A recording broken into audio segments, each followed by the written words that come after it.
Captain Sarah Rodriguez adjusted her weathered flight jacket as she walked through the sterile corridors of Ramstein Air Base, her footsteps echoing against polished floors that had seen countless airmen pass through on their way to destinations unknown. The morning briefing had lasted exactly 7 minutes, long enough to strip away 15 years of combat aviation experience and reduce her to a single designation, grounded pending administrative review. Before we jump back in, tell us where you're tuning in from, and if this story touches you, make sure you're subscribed because tomorrow I've saved something extra special for you. The manila envelope in her hand contained orders that would change everything, though she didn't know it yet. What she did know was that her AC-130 gunship, Iron Thunder, sat in Hangar 7 without her for the first time in 3 years, while her crew prepared for deployment to Afghanistan under a different aircraft commander. The irony wasn't lost on her, the woman who had logged more combat hours in the Spectre gunship than any active pilot in the Air Force was now deemed unsuitable for combat operations due to a single incident report that had been filed by someone who had never seen her work. 3 weeks earlier, Sarah had been leading Iron Thunder on a close air support mission over the Kunar province when everything went sideways. Intelligence had been wrong again. What was supposed to be a routine Taliban weapons cache strike had turned into a complex ambush with American ground forces pinned down in a valley that maps showed as empty terrain. The radio crackled with desperate voices as Alpha Company found themselves surrounded by coordinated fire from positions that weren't supposed to exist. Sarah had made the decision that saved 23 lives and ended her combat career in the same moment. She had engaged targets within the restricted engagement zone, destroying enemy positions that were dangerously close to friendly forces, using the AC-130's precision weapon systems in a way that violated standard operating procedures but successfully extracted the trapped soldiers. The after-action report filed by Colonel Marcus Brennan had been clinical in its condemnation. Captain Rodriguez demonstrated reckless disregard for established rules of engagement, placing both aircrew and ground forces at unnecessary risk through unauthorized weapons deployment in restricted zones.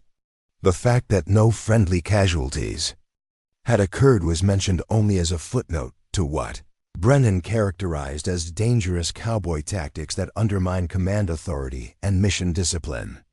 Sarah had read the report in stunned silence, recognizing none of her actual actions in Brennan's sterile language.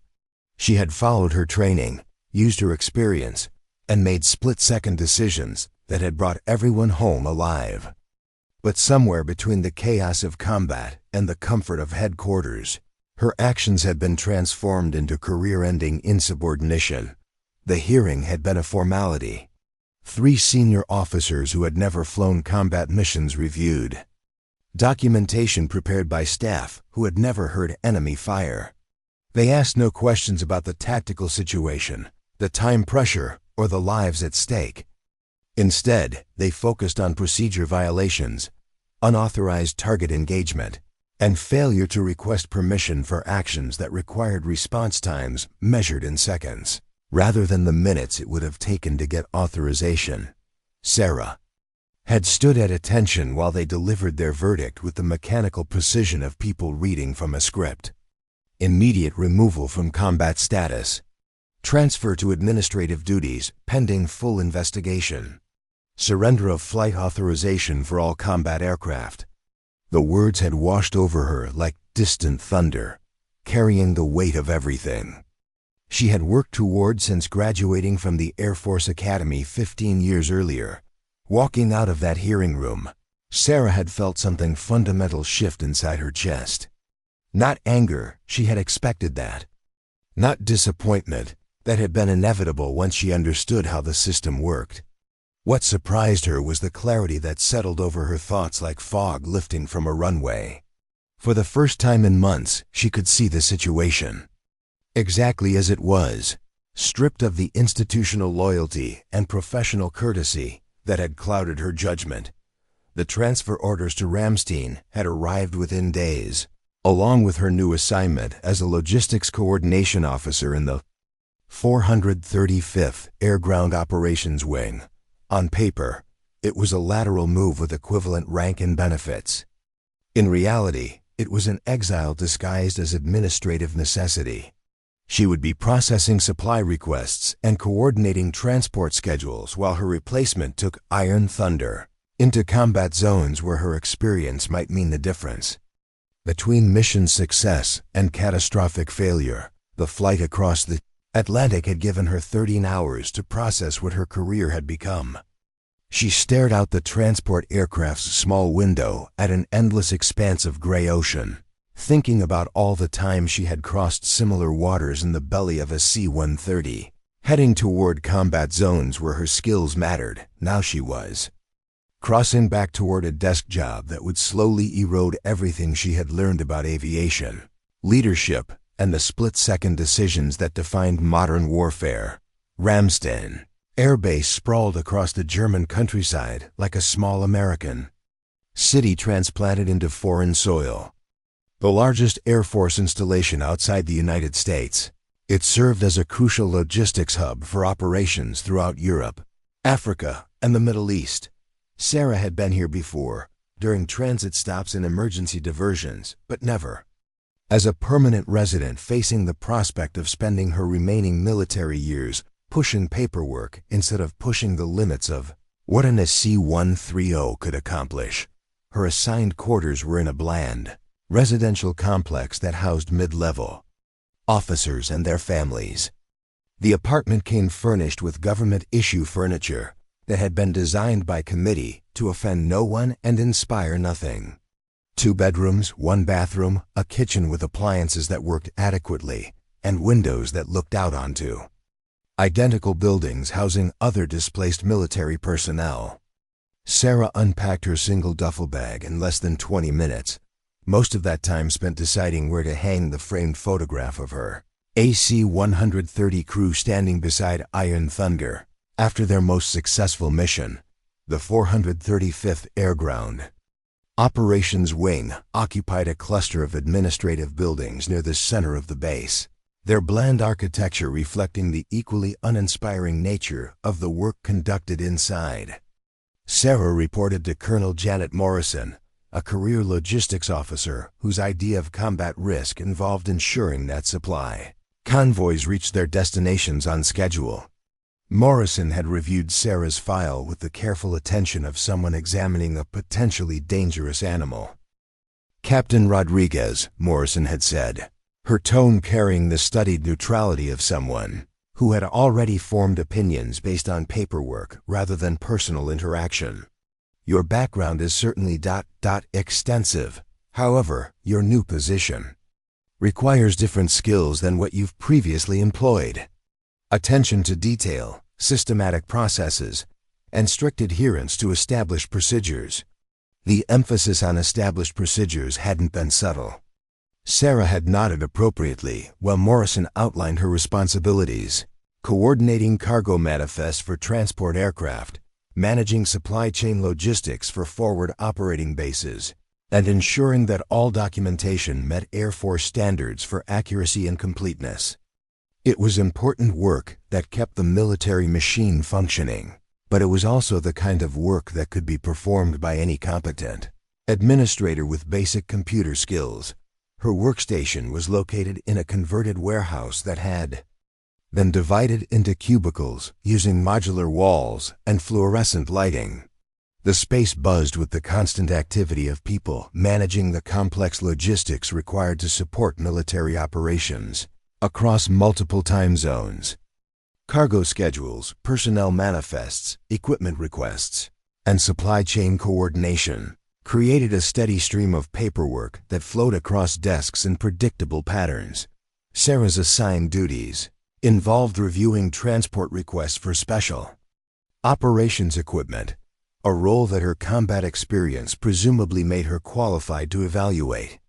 In practice, it meant checking boxes on forms to verify that requested items matched approved equipment lists, ensuring that weight and size specifications fell within aircraft limitations, and forwarding approved requests to scheduling coordinators, who actually arranged the flights. The irony was inescapable. She had spent years mastering the intricacies of AC-130 weapons systems, learning to coordinate complex close air support missions under hostile fire, and developing the split-second decision-making skills that kept ground forces alive in combat zones. Now she was using that experience to verify that someone had correctly listed the dimensions of night vision equipment on a requisition form. During her first week at Ramstein, Sarah maintained the professional demeanor expected of a senior officer adapting to new responsibilities. She arrived early, stayed late, and approached her assigned tasks with the same methodical precision she had once applied to weapons system calibration. Her colleagues were polite but distant, recognizing her as someone whose career had taken an unexpected detour rather than someone who belonged in their world of spreadsheets and supply chains. The work itself was mind-numbing in its predictability. Each morning brought a stack of transport requests that required review, verification, and processing through multiple levels of approval. The equipment ranged from routine supplies to specialized gear for classified operations, but the evaluation process remained identical regardless of the cargo's ultimate purpose.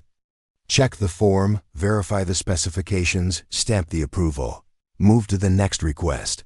What troubled Sarah most wasn't the tedium, but the inefficiency she observed in every aspect of the operation.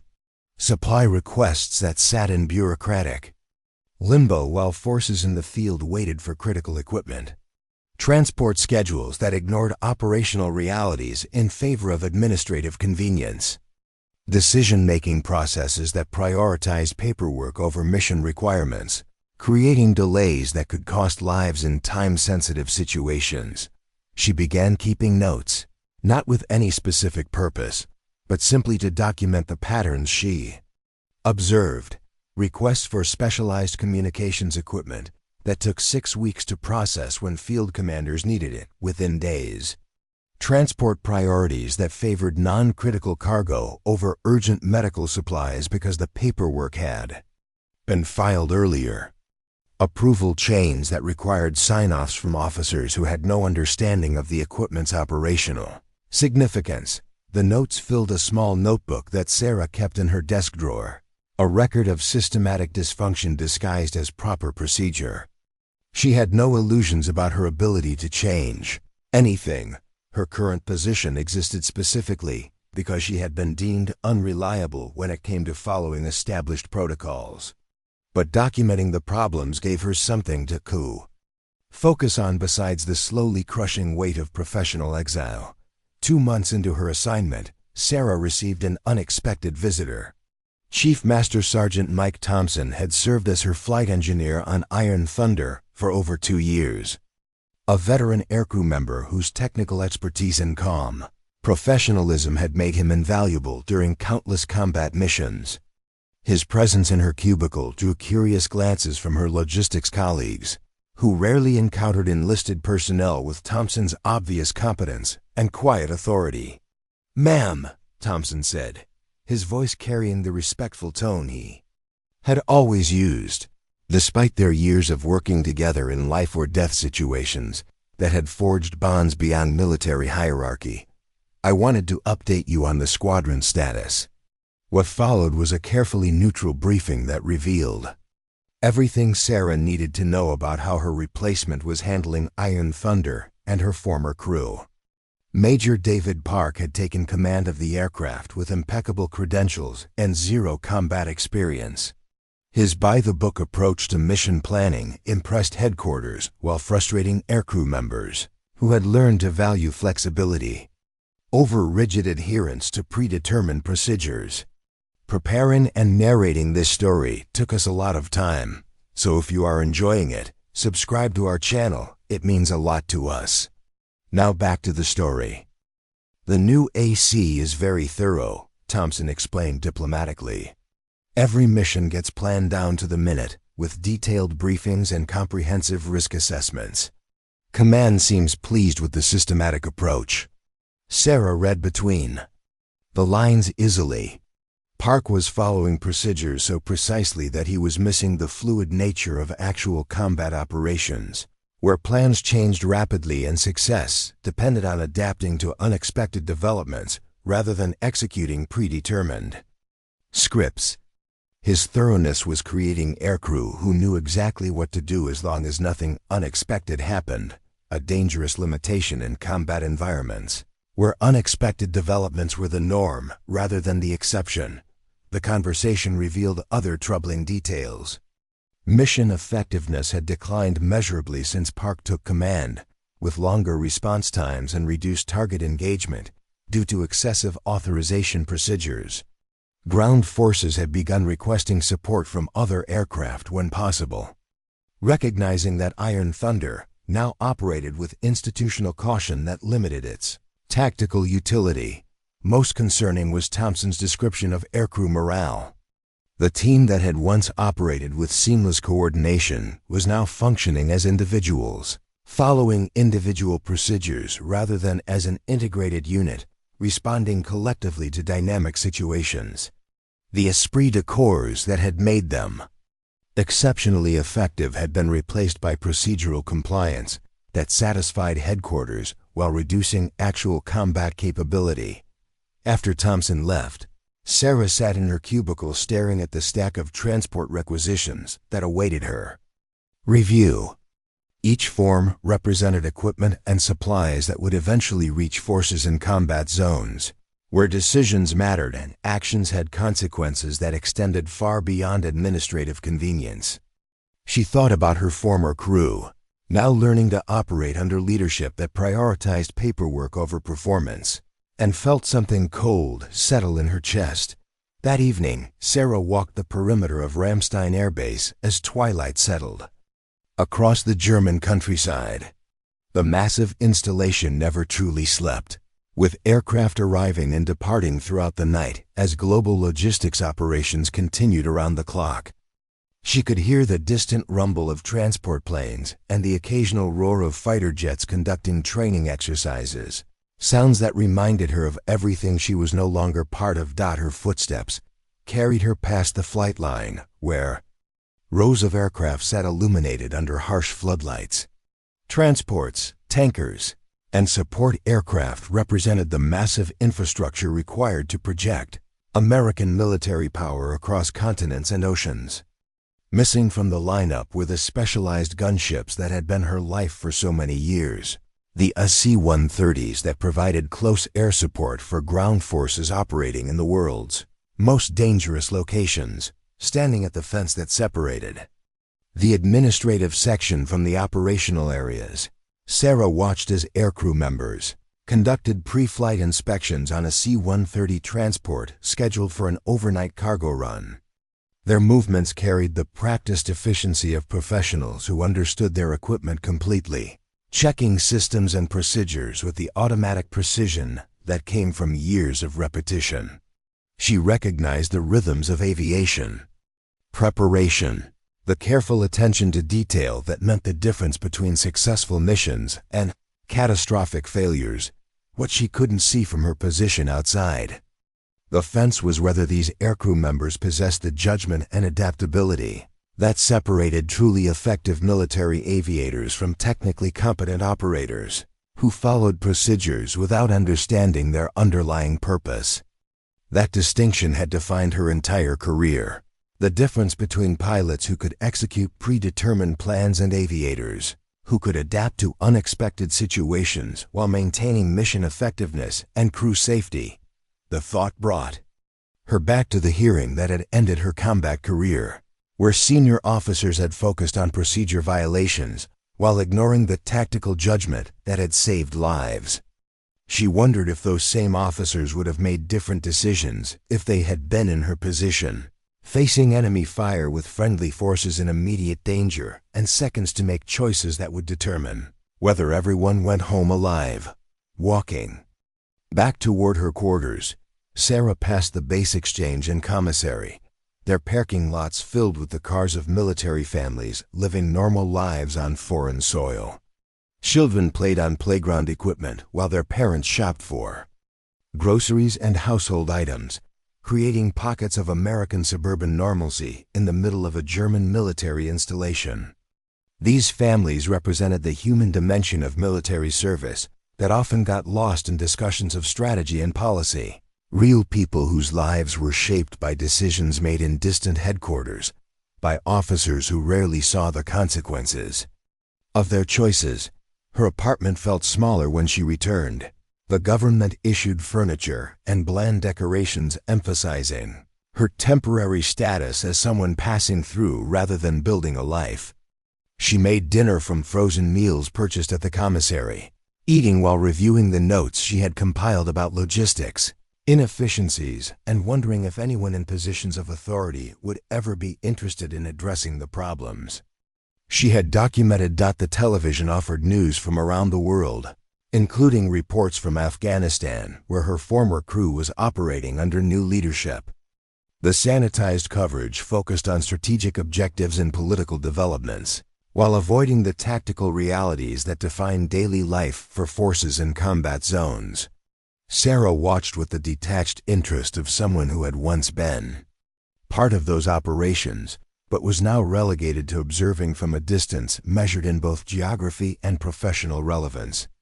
Before retiring for the night, she stood at her bedroom window looking out at the lights of Ramstein Air Base, where the work of supporting global military operations continued around the clock. Somewhere in those buildings, other displaced officers were adapting to assignments that didn't match their training or experience, serving out careers that had been derailed by decisions made in committee rooms by people who had never faced the situations they were judging. Sarah pulled out her notebook and added a final entry for the day, documenting not logistics problems but personal observations about the systematic process that transformed experienced combat leaders into administrative functionaries. She wrote about the subtle ways that institutional loyalty was tested and the gradual erosion of professional confidence that occurred when capability was subordinated to compliance. As she prepared for another day of reviewing transport requisitions, Sarah Rodriguez had no way of knowing that events were already in motion that would test everything she believed about duty, sacrifice, and the true meaning of military service. The skills that had been deemed too dangerous for combat operations would soon prove to be exactly what was needed when conventional approaches failed and lives hung in the balance of decisions that couldn't be made by committee. The secure communication that arrived on Sarah's workstation 3 months into her Ramstein assignment carried classification markings she hadn't seen since her combat days. Operation Nightfall, Priority Alpha, Compartmented Access. Required. Her cursor hovered over the encrypted file as she glanced around the logistics center, where her colleagues continued processing routine cargo manifests with no awareness that something extraordinary had just landed in their mundane world. Sarah's security clearance still carried the elevated status required for special operations support, a bureaucratic oversight that hadn't been corrected during her administrative exile. The document that opened on her screen revealed a complex multinational operation being planned across 3 theaters of operation, with logistics requirements that stretched conventional planning beyond its normal limits. Lieutenant Colonel Rebecca Hayes commanded the Joint Task Force coordinating Nightfall from a classified facility in Stuttgart. Her reputation preceded her through military circles, a special operations veteran who had built her career on missions that existed only in heavily redacted after-action reports. Hayes had specifically requested that transport coordination for the operation's most sensitive components be handled through Ramstein, with oversight assigned to personnel holding appropriate clearances and operational experience. The request had filtered through administrative channels until it reached Sarah's desk, where her combat background and current logistics assignment created an unexpected convergence of capability and availability. Colonel Morrison had approved the assignment without hesitation, viewing it as an opportunity to demonstrate her wing's responsiveness to high-priority requirements while keeping the disgraced combat pilot occupied with work that utilized her Specialized knowledge. Nightfall's logistics requirements were unlike anything Sarah had encountered during her previous administrative duties. Instead of routine equipment and supplies, the operation demanded coordination of highly specialized gear across multiple classified programs.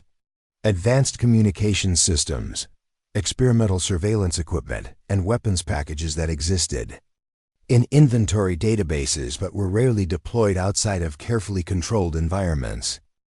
The cargo manifest read like a catalog of cutting-edge military technology. Night vision systems that operated beyond the visible spectrum, satellite communication arrays that could maintain contact through hostile electronic warfare environments, and precision-guided munitions that had been developed for scenarios where collateral damage couldn't be tolerated under any circumstances. What distinguished Nightfall from conventional operations wasn't just the equipment, but the operational requirements that governed its deployment. Everything had to be positioned within specific geographical coordinates by predetermined deadlines, with backup contingencies for multiple failure scenarios.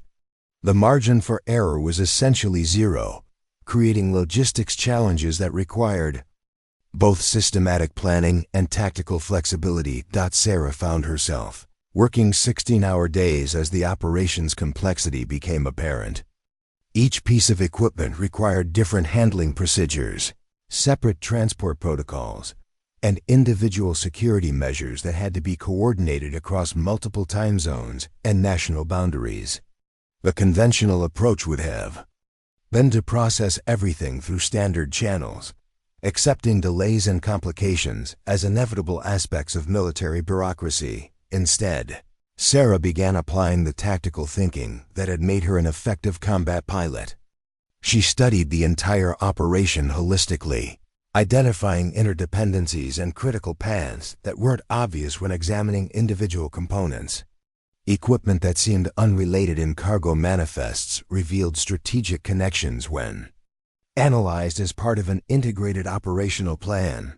The breakthrough came when she realized that Nightfall wasn't actually three separate operations, sharing similar names. It was a single extraordinarily complex mission that had been compartmentalized for security reasons, with each component planned independently to prevent any single individual from understanding the complete picture. The logistics requirements only made sense when viewed as supporting elements of a unified strategic objective. Working late one evening in the empty logistics center, Sarah spread printed manifests across multiple desks, creating a physical map of equipment flows and transport schedules. The pattern that emerged revealed a coordinated operation designed to position specialized assets at specific locations within a narrow time window. The geographical distribution suggested targets in 3 different countries with synchronized timing that indicated simultaneous rather than sequential operations. Her analysis identified critical vulnerabilities in the current logistics plan. Several key components were scheduled to arrive at forward staging areas within hours of their required deployment, leaving no margin for weather delays, mechanical failures, or security complications. Other essential equipment was being transported through routes that crossed hostile airspace, creating unnecessary risks that could compromise the entire operation if any single flight encountered problems. Sarah began drafting alternative logistics plans that addressed these vulnerabilities while maintaining operational security requirements. She proposed consolidated transport schedules that would position equipment earlier, while reducing the number of flights crossing contested areas.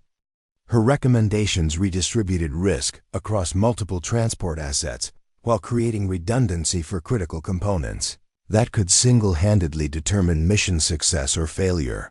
The secure message that arrived from Lieutenant Colonel Hayes 3 days later was brief but significant.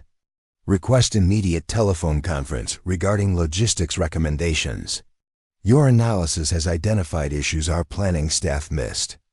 The call was scheduled for 0600 hours the following morning, with communication protocols that indicated Hayes wanted to discuss matters that couldn't be committed to written documentation. The conversation took place in a secure booth within Ramstein's communications center, surrounded by soundproofing and electronic countermeasures that prevented unauthorized monitoring.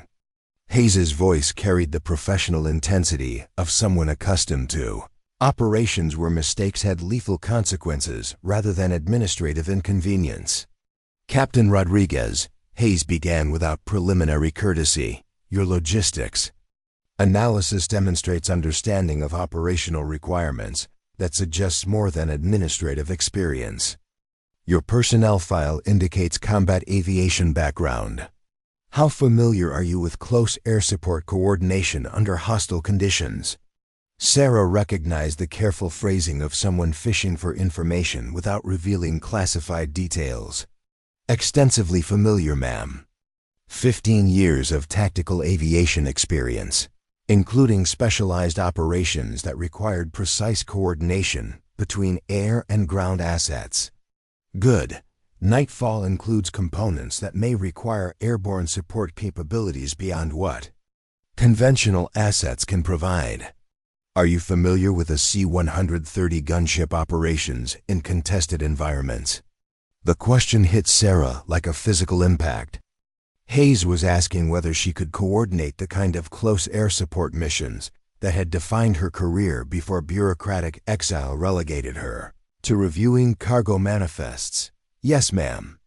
I have substantial experience with AC-130 operations in complex tactical environments." "Outstanding. I'm authorizing your temporary assignment to Nightfall planning staff. Report to Stuttgart within 48 hours for operational briefing. Bring your logistics analysis and any additional recommendations you've developed. We have situations developing that require your specific expertise." The secure line went dead, leaving Sarah staring at the encrypted terminal while processing the implications of what had just occurred. After months of administrative purgatory, she was being pulled back into the operational world she had been forced to abandon. But this wasn't rehabilitation or redemption. This was recognition that her skills were needed for something important, enough to override the bureaucratic concerns that had sidelined her career. Colonel Morrison's reaction to Sarah's temporary reassignment ranged from professional irritation to barely concealed relief. 48 hours is insufficient notice for this kind of personnel transfer, she complained while signing the necessary authorization forms. Special Operations has a tendency to treat support personnel like interchangeable assets rather than professionals with ongoing responsibilities. Sarah nodded appropriately while gathering the materials she would need for the Stuttgart assignment. Her Nightfall analysis filled 2 secure briefcases, along with additional recommendations she had developed for optimizing transport schedules and reducing operational vulnerabilities. The work represented the most intellectually challenging assignment she had tackled since arriving at Ramstein, requiring her to think strategically rather than simply processing paperwork according to established procedures. The flight to Stuttgart took place aboard a government transport that carried a mixture of military personnel and civilian contractors, all traveling on assignments that required various levels of security clearance and operational discretion. Sarah studied her fellow passengers with professional interest, recognizing the subtle indicators that distinguished genuine operational personnel from administrative support staff. A young Air Force captain reviewed technical manuals for electronic warfare systems while making notes in a notebook that never left his hands. An older civilian wearing expensive clothes but practical shoes studied satellite imagery on a tablet computer, protected by multiple levels of encryption. 2 Army sergeants discussed equipment modifications in the coded language that Special Operations personnel used when operational security prevented explicit communication. These were people who worked in the shadowy areas where conventional military operations intersected with classified programs that officially didn't exist. Sarah had been part of this world during her combat years, when her AC-130 missions supported ground forces whose presence in certain countries was never publicly Acknowledged. Now she was returning to that environment, though in a support role that reflected her changed status within the military hierarchy. Stuttgart's Joint Operations Facility occupied a complex of modern buildings that looked like corporate offices, but contained some of the most sophisticated military planning capabilities in Europe. Security was layered and unobtrusive, with multiple checkpoints that verified identity and clearance levels without creating the obvious fortress atmosphere that characterized conventional military installations. Lieutenant Colonel Hayes met Sarah in a conference room that doubled as a secure briefing facility, its walls lined with displays showing real-time intelligence feeds from around the world. Hayes was younger than Sarah had expected, probably mid-30s, with the lean build and alert demeanor of someone who had spent years in operational assignments that demanded physical and mental toughness. "Captain Rodriguez," Hayes said, gesturing toward a chair at the conference table that held stacks of classified documents and secure communication devices. "Before we discuss Nightfall specifics, I need to address your current status. Your personnel file indicates administrative assignment following an incident involving unauthorized weapons engagement. I'm more interested in the tactical judgment that led to those decisions than the bureaucratic consequences." Sarah chose her words carefully, recognizing that Hayes was evaluating not just her technical competence, but her reliability under pressure.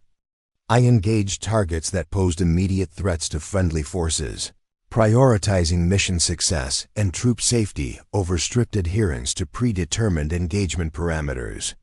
The tactical situation required rapid adaptation to unexpected circumstances." Hayes nodded slowly, her expression suggesting that Sarah's response aligned with expectations rather than surprises. "That's exactly the kind of thinking Nightfall requires. We're dealing with dynamic situations where rigid planning breaks down and success depends on personnel who can make sound tactical decisions under extreme pressure." What followed was a comprehensive briefing that revealed Nightfall's true scope and complexity. The operation involved simultaneous raids against 3 terrorist training facilities that had been developing chemical weapons capabilities with support from hostile state actors. Intelligence indicated that the facilities were planning coordinated attacks against civilian targets in European cities, with deployment timelines that left minimal window for intervention. The challenge was that all 3 facilities were located in countries where overt military action would create diplomatic complications that could destabilize regional security relationships. Nightfall had to succeed completely while maintaining plausible deniability about direct American involvement, requiring operational precision that left no room for the kind of mistakes that could expose the mission's true nature. Each raid site presented unique tactical challenges that conventional planning approaches couldn't adequately address. The primary facility was located in mountainous terrain that limited approach routes and provided natural defensive advantages for hostile forces. The secondary target was positioned within an urban environment where collateral damage would be politically catastrophic. The tertiary site occupied an industrial complex that included legitimate businesses whose continued operation was essential for regional economic stability. Sarah studied the intelligence assessments while Hayes outlined the operational timeline. Everything had to happen simultaneously to prevent any facility from receiving warning and relocating their chemical weapons capabilities. The raids required precise coordination between special operations ground forces and supporting assets that could provide close air support without creating signatures that would reveal American involvement. "This is where your expertise becomes critical," Hayes explained, pointing to aerial photographs of the 3 target areas. "Conventional air support would be too visible and too traceable. We need capabilities that can provide precise fire support while maintaining operational security." AC-130 gunships operating under specific protocols that minimize their electronic and visual signatures. The implications were immediately clear to Sarah. Nightfall required exactly the kind of tactical flexibility and rapid decision-making that had gotten her in trouble during her last combat mission. The operation would succeed or fail based on aircrew ability to adapt to unexpected developments while maintaining mission focus and operational security. The crews currently assigned to available AC-130 assets have excellent technical skills, Hayes continued, but limited experience with the kind of fluid tactical environments Nightfall will create. We need someone who can coordinate air support. Operations under conditions where predetermined plans become irrelevant and success depends on real-time tactical judgment. Sarah felt something cold and sharp settle in her chest as she realized what Hayes was proposing. You want me to coordinate close air support for the operation. I want you to fly it. The words hung in the air between them like an unexploded ordnance, carrying implications that extended far beyond the immediate operational requirements.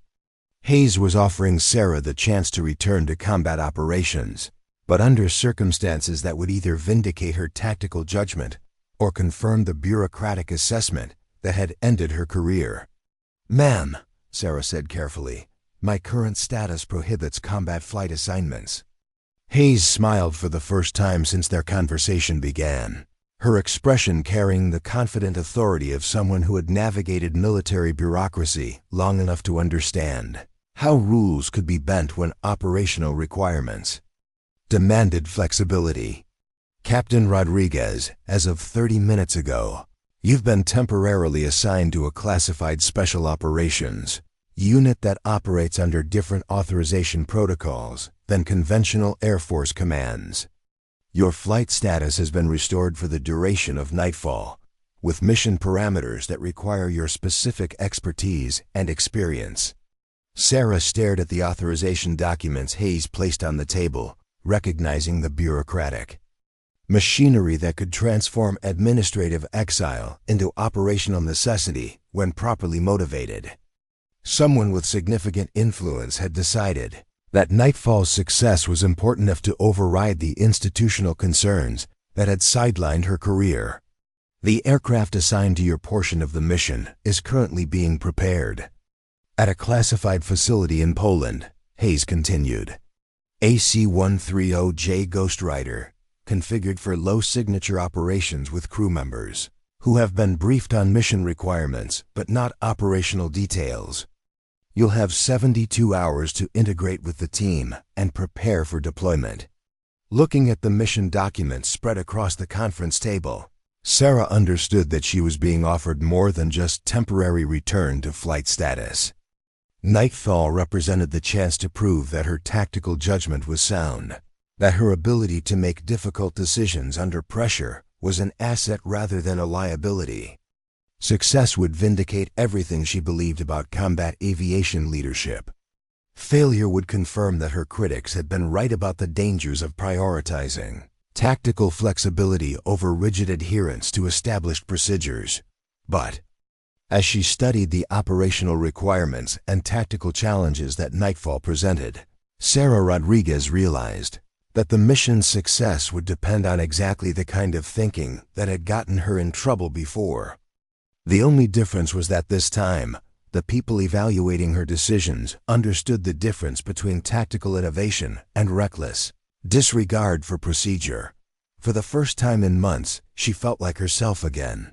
The secure phone in Sarah's quarters rang at 0215 hours, its shrill tone cutting through the darkness like an alarm. She had been awake anyway, staring at the ceiling while her mind processed the tactical implications of Operation Crimson Shield and the impossible choices facing the mission planners. The voice on the other end belonged to Major Lisa Chun, the night operations officer at CENTCOM, and her words carried the weight of impending disaster. "Captain Rodriguez, we need you at the operations center immediately. The situation in Afghanistan has deteriorated beyond our worst-case projections." Sarah dressed quickly in her duty uniform, noting the irony that she was being summoned to an operational crisis while officially banned from operational duties. The drive across Ramstein's darkened base took less than 10 minutes, but during that brief journey, her mind cataloged all the ways a mountain rescue operation could spiral into catastrophe. The weather, the terrain, the enemy positions, and most critically, the experience limitations of the crews assigned to provide air support. The Special Operations Command Center occupied an underground facility that most Ramstein personnel didn't know existed.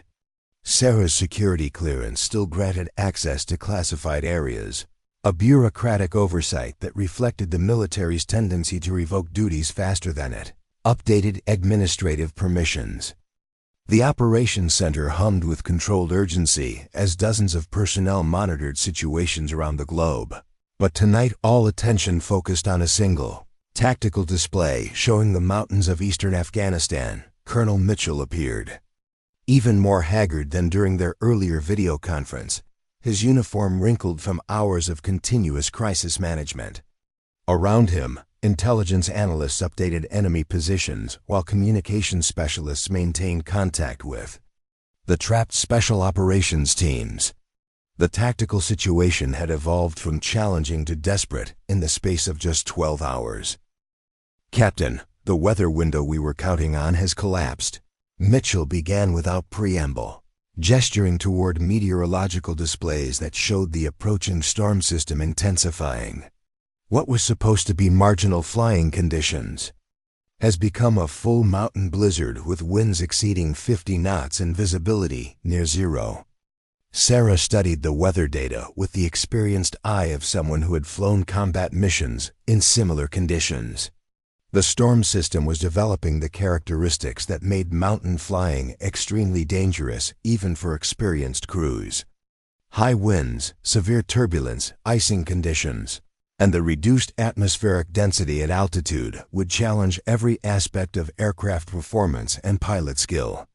The AC-130 crews assigned to the mission are requesting a 24-hour delay until conditions improve. Mitchell continued, his voice carrying the frustration of someone facing an impossible timeline. Intelligence indicates the enemy is moving additional forces into the area. If we wait, the teams will be facing overwhelming opposition by the time we can provide support. The implications were clear and devastating. The special operations personnel had been inserted based on intelligence that suggested a limited enemy presence in the target area. That intelligence had proven catastrophically wrong, and now 43 of America's most elite warriors were trapped in defensive positions, while enemy reinforcements converged on their location. Time was running out, measured in hours rather than days. Major Chun activated a secure communication link that connected them directly with the forward operating base managing the crisis. The voice that emerged belonged to Lieutenant Colonel Rick Barnes, the Air Operations Commander coordinating the rescue attempt. His report was clinical in its assessment of how quickly the situation was deteriorating. "CENTCOM, we've lost communication with Team Delta for the past 6 hours. Last transmission indicated they were taking heavy fire from multiple directions and running low on ammunition. Team Alpha is providing covering fire, but they can't maintain their positions much longer without immediate air support." Sarah closed her eyes, visualizing the tactical scenario based on years of experience in similar operations. The teams would be occupying whatever defensive positions the terrain provided, probably spread across a valley floor with limited fields of fire, and no opportunity for mutual support. The enemy would be positioned on the surrounding ridgelines, using the high ground to coordinate attacks while remaining largely immune to return fire from ground level. "What about helicopter extraction?" Mitchell asked, though his tone suggested he already knew the answer. "Negative, sir. The weather has grounded all rotary wing aircraft, and even if conditions improved, the enemy positions command all the landing zones. Any helicopter attempting extraction would be destroyed before touching down." The stark reality settled across the operations center like a physical weight. Conventional extraction methods were impossible due to weather and enemy positions. The AC-130 crews capable of providing effective close air support were unwilling to operate in conditions that exceeded their experience and training. Without immediate intervention, 43 Special Operations personnel would be overrun by superior enemy forces in terrain that favored defensive positions. Sarah found herself speaking before conscious thought had fully formed the words. "Sir, I need to see the complete tactical picture, including terrain analysis and enemy disposition estimates." Mitchell's expression reflected surprise at her request, but he gestured toward a workstation equipped with secure terminals. "What specifically are you looking for, Captain?"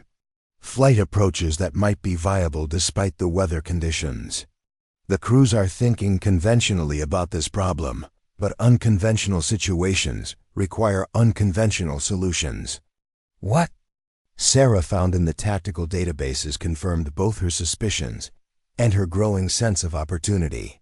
The valley where the teams were trapped was surrounded by peaks that created natural wind patterns, funneling the storm system in predictable ways that experienced mountain pilots could potentially exploit.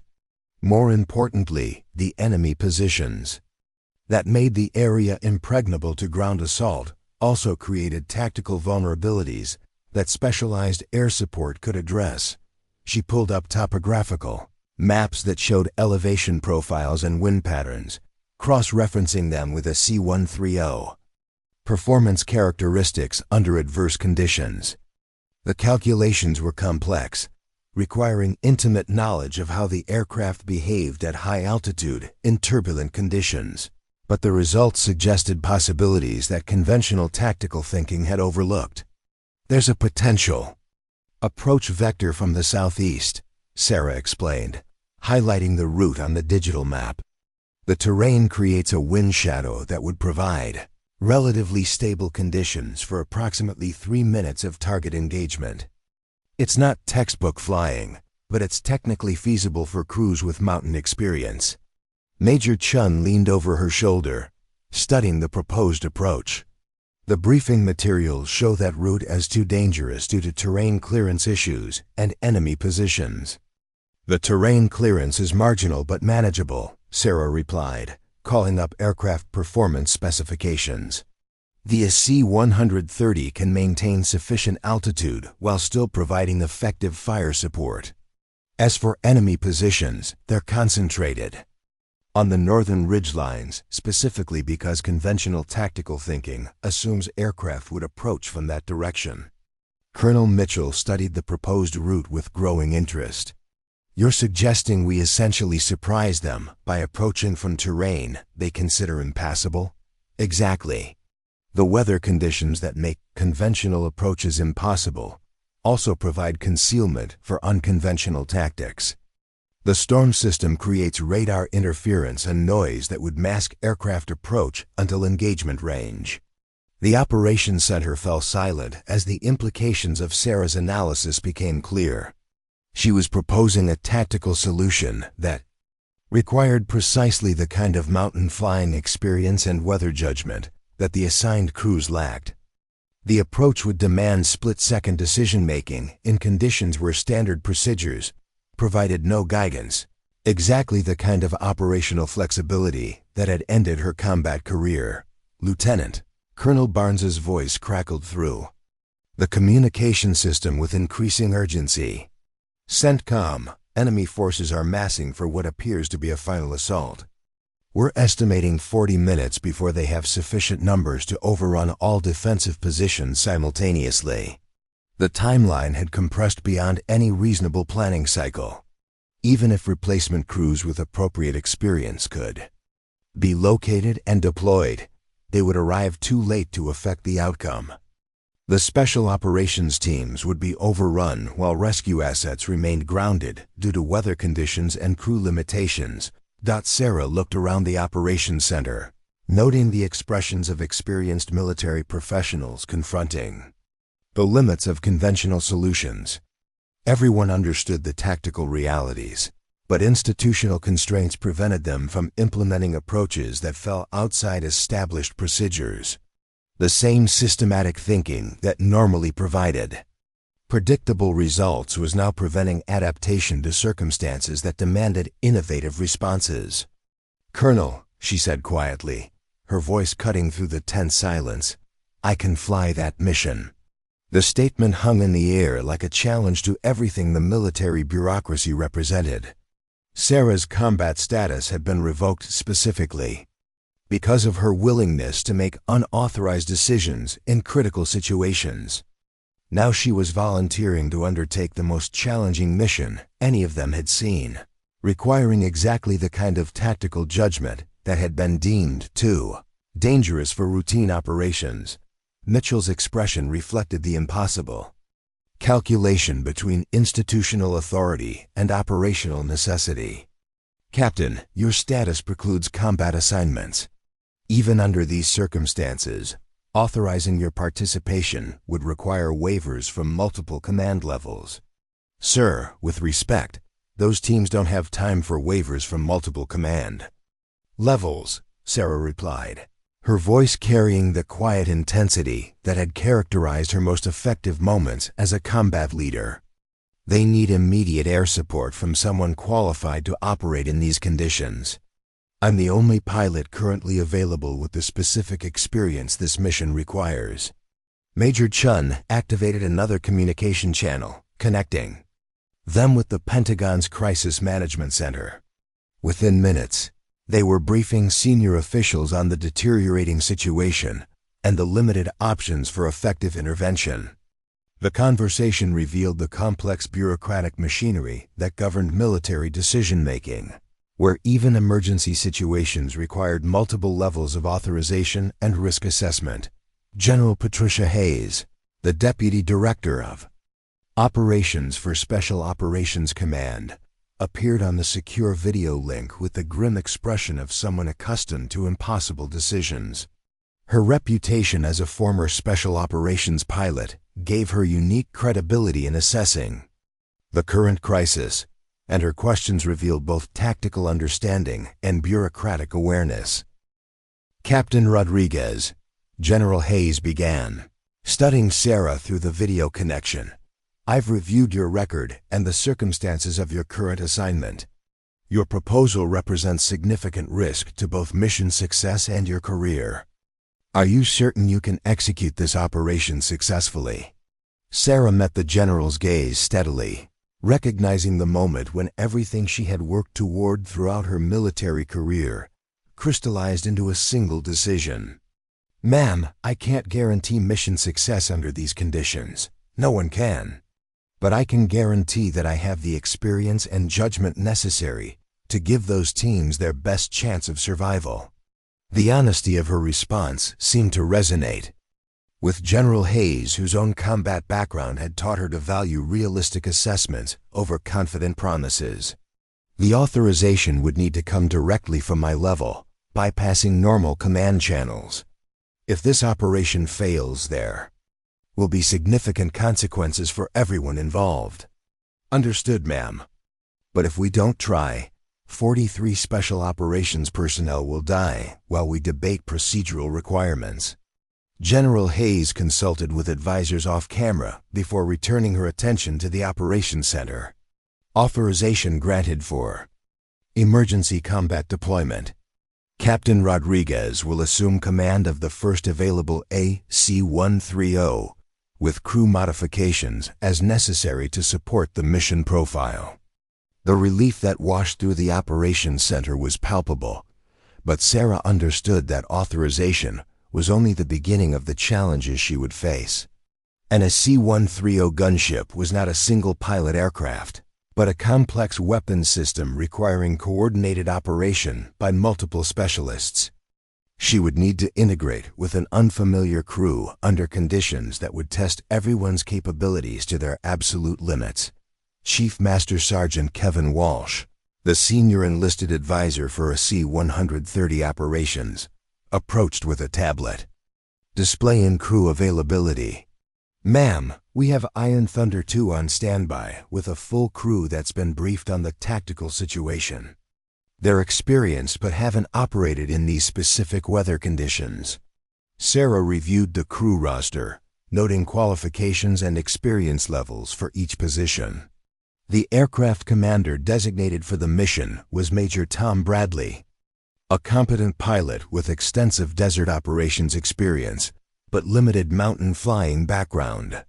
More critically, the crew had trained together for only 6 months, a relatively short period for developing the seamless coordination that complex missions demanded. "I'll need to brief them on the modified approach profile and weather considerations," Sarah said, already mentally preparing the tactical briefing that would have to compress years of mountain flying experience into a 20-minute presentation. "This isn't a standard mission profile, and success will depend on everyone understanding the unconventional techniques we'll be using." The next 30 minutes passed in controlled chaos as Sarah worked with the crew to modify standard AC-130 tactics for the unique challenges of the Afghanistan mission. She explained the approach vector she had identified, the timing requirements for target engagement, and the critical importance of weather recognition in mountainous terrain. Most importantly, she emphasized the fluid nature of mountain combat operations, where predetermined plans often proved inadequate and success depended on adapting to rapidly changing conditions. Major Bradley listened with the professional attention of someone recognizing expertise that exceeded his own experience. "Captain, are you planning to serve as mission commander or pilot for this operation?" The question highlighted the awkward command structure that emergency authorization had created. Sarah outranked Bradley, but he was the designated aircraft commander for Iron Thunder II. More significantly, her official status remained administrative despite the emergency waiver that allowed her combat participation. "I'll serve in whatever capacity provides the best support for mission success," Sarah replied diplomatically. "Your crew, your aircraft, your command authority. I'm here to provide tactical expertise for conditions outside normal operational parameters." As the briefing concluded and the crew began pre-flight preparations, Sarah felt the familiar combination of anticipation and focused calm that preceded challenging missions. The skills that had been deemed too dangerous for routine operations were about to be tested under conditions that would challenge every aspect of her experience and judgment. Walking toward Iron Thunder II in the pre-dawn darkness, Sarah Rodriguez understood that the next few hours would determine not only the fate of 43 trapped special operations personnel, but also the validity of everything she believed about the balance between institutional authority and operational necessity. The mission would test whether tactical judgment and combat experience could overcome the systematic thinking that valued procedural compliance over adaptive leadership. The aircraft waited under harsh floodlights, its angular profile representing both remarkable technology and the human expertise required to employ it effectively. As she approached the gunship that would carry her back into combat for the first time in months, Sarah felt the weight of responsibility that came with possessing capabilities that others needed but institutional constraints had tried to prevent her from using. The pre-flight inspection of Iron Thunder II revealed both the sophistication of modern military aviation and the subtle signs that would determine mission success or failure. Sarah moved methodically around the aircraft's exterior, her hands checking surfaces and systems with the practiced efficiency of someone whose life depended on recognizing potential problems before they became catastrophic failures. The AC-130U spooky gunship represented 40 years of evolution in close air support. But tonight it would be pushed beyond the operational envelope its designers had originally envisioned. Technical Sergeant Maria Santos, the flight engineer, observed Sarah's inspection with professional curiosity. Santos had 22 years of experience maintaining AC-130 systems, but she had never seen someone conduct such a thorough weather-specific evaluation of the aircraft's external components. Sarah was examining ice formation patterns on the wings, checking engine intake covers for frost accumulation, and testing control surface movement with the attention to detail that mountain flying demanded. "Ma'am, I've never seen anyone inspect The pitot tube covers that carefully, Santos commented as Sarah examined the airspeed measurement systems. Are you expecting specific problems with the weather conditions? Mountain flying in storm conditions creates icing situations that can disable critical flight instruments, Sarah explained, demonstrating how ice accumulation could block the tubes that measured airspeed and altitude. At the altitudes we'll be operating, instrument failure could mean the difference between successful target engagement and flying into a mountainside. The crew gathered in the aircraft's cargo bay for the final mission briefing, their expressions reflecting the unique tension that preceded operations outside normal parameters. Staff Sergeant Michael Torres, the gunner responsible for the 40mm cannon, had reviewed target engagement procedures for close support of friendly forces, but the proximity requirements for this mission exceeded anything in his previous experience. Captain Jennifer Walsh, the navigator, had calculated flight paths through mountainous terrain in adverse weather, but never with the precision timing that would be required to exploit the brief weather windows Sarah had identified. Major Bradley assumed his position as aircraft commander while acknowledging Sarah's role as tactical advisor for the unconventional aspects of the mission. The command structure was awkward but necessary, balancing operational authority with specialized expertise in ways that military hierarchy didn't typically accommodate. Sarah had insisted on occupying the co-pilot position, where she could provide immediate input on weather recognition and tactical adjustments without undermining Bradley's command authority.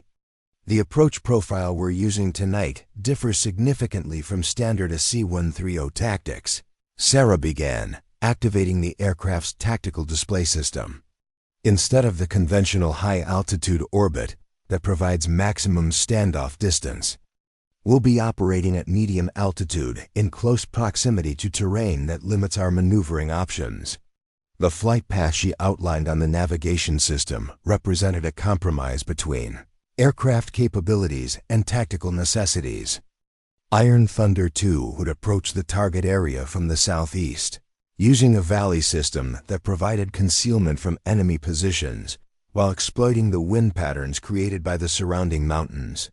The route required precise timing and altitude control, with margins for error measured in hundreds of feet rather than the thousands that conventional operations typically allowed.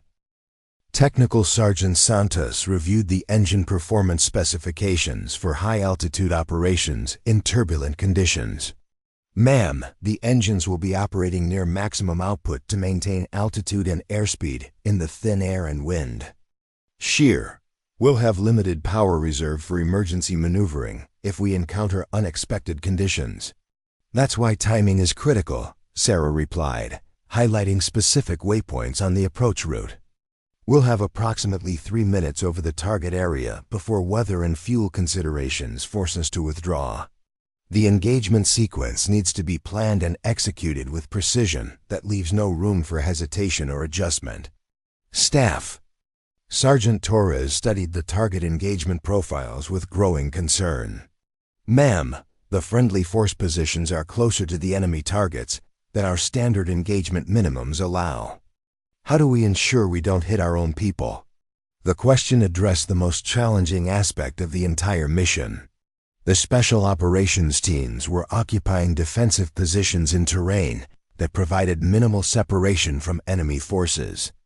Effective air support would require weapons deployment with unprecedented precision, using the AC-130's advanced targeting systems to distinguish between friendly and hostile positions in conditions where visual identification was nearly impossible. Sarah activated the aircraft's targeting computer, demonstrating the sensor fusion techniques that would be essential for safe target engagement. We'll be using infrared targeting combined with ground laser designation to identify specific enemy positions. The teams have been briefed to mark their positions with infrared strobes that our sensors can detect but enemy forces can't see without night vision equipment. Captain Walsh plotted the navigation waypoints that would guide Iron Thunder II through the mountain valleys toward the target area. Her calculations revealed the narrow margins that would govern every aspect of the mission, from fuel consumption to altitude clearance above terrain features. Ma'am, the approach route provides approximately 45 seconds between terrain, clearance and target engagement range. Any deviation from the planned flight path could either expose us to enemy fire or prevent effective weapons employment. The complexity of coordinating all mission elements simultaneously was staggering. Sarah would need to monitor weather conditions while providing tactical guidance to Bradley, who would be flying the aircraft through terrain that demanded constant altitude and heading adjustments. Santos would be managing engine performance at the limits of operational parameters, while Torres prepared weapon systems for engagement, sequences that required split-second timing. Walsh would be navigating through valleys where GPS signals were intermittent and terrain. Features created navigation challenges that tested the limits of modern avionics. As the crew completed their individual preparations, Sarah reviewed the communication protocols that would coordinate Iron Thunder 2's actions with the ground forces they were supporting. The special operations teams would be operating under communication security procedures that limited radio transmissions to essential information, requiring air support coordination through abbreviated code words and predetermined signals rather than detailed tactical discussions. The intelligence update that arrived 20 minutes before engine start painted an even grimmer picture of the situation developing in Afghanistan. Enemy forces had increased their assault tempo, probing the defensive positions occupied by the trapped teams while positioning additional forces for a coordinated attack. The weather conditions that prevented helicopter extraction also limited the team's ability to relocate to more defensible positions, creating a tactical situation that favored the attacking forces. Lieutenant Colonel Barnes provided the final situation report from the forward operating base, his voice reflecting the stress of managing a crisis that was rapidly approaching its climax. Iron Thunder 2, enemy forces are moving into final assault positions. Team Alpha reports heavy contact from 3 directions, and we've lost all communication with Team Delta. The estimated time before defensive positions are overrun is now less than 30 minutes. The timeline had compressed beyond any reasonable planning cycle, creating pressure for immediate departure despite weather conditions that continued to deteriorate. Sarah studied the latest meteorological data with growing concern, noting wind velocity increases and cloud ceiling reductions that would challenge even her extensive mountain flying experience. The storm system was intensifying faster than forecast, creating conditions that pushed the mission from challenging to potentially suicidal. Major Bradley reviewed the engine start checklist with mechanical precision, his professional training taking over despite the obvious stress of commanding an operation that exceeded his previous experience. All crew members prepare for immediate departure. Weather conditions are marginal and deteriorating. This will not be a routine mission profile. Sarah activated the co-pilot communication systems while mentally reviewing the weather recognition techniques that would be essential for safe navigation through the mountain valleys. Ice formation on the windscreen, turbulence patterns that indicated dangerous wind shear, and visibility conditions that could change from marginal to impossible within seconds. The skills that had been developed through years of flying in challenging conditions would be tested by circumstances that exceeded anything in her previous experience. The engine spooled up to operational power with the distinctive whine that characterized AC-130 propulsion systems under high-altitude loading. Sarah monitored the engine parameters while Bradley coordinated with air traffic control for departure clearance, noting the subtle vibrations that indicated all 4 turboprop engines were operating within normal ranges despite the environmental challenges they would soon face. Technical Sergeant Santos activated the aircraft's environmental systems, configuring cabin pressurization and heating for extended operations at altitudes where outside temperatures would drop to life-threatening levels. The AC-130's crew compartment was designed for comfort during extended missions, but tonight's operation would test both human endurance and mechanical reliability under conditions that stretched both to their limits. As Iron Thunder 2 taxied toward the active runway, Sarah observed the unusual level of activity surrounding their departure. Security vehicles positioned themselves along the taxi route, while fire rescue equipment staged in positions that suggested preparation for emergency response rather than routine support. The base operations center was treating their mission as a high-risk operation that might require immediate emergency assistance upon return. The control tower cleared them for immediate takeoff with priority handling that bypassed normal air traffic procedures. Sarah felt the familiar acceleration as Bradley advanced the throttles to takeoff power, the heavily loaded gunship requiring extended runway length to achieve flying speed. The aircraft lifted off smoothly despite the challenging weight and balance configuration created by full fuel and ammunition loads. As they climbed toward cruise altitude, Sarah activated the weather radar system to monitor the storm system developing over their planned route.